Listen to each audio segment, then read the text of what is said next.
Magandang araw, Pilipinas!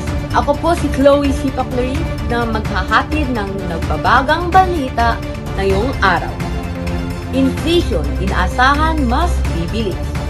Inaasahan ng Bangko Sentral ng Pilipinas na mas mabilis ang takbo ng inflation ngayong Pebrero 2026.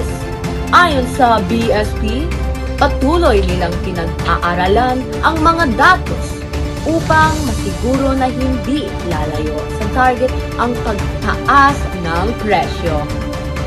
Pinapayuhan ang publiko na maging maingat sa paggastos habang sinusubaybayan ang mga pagbabago sa ekonomiya.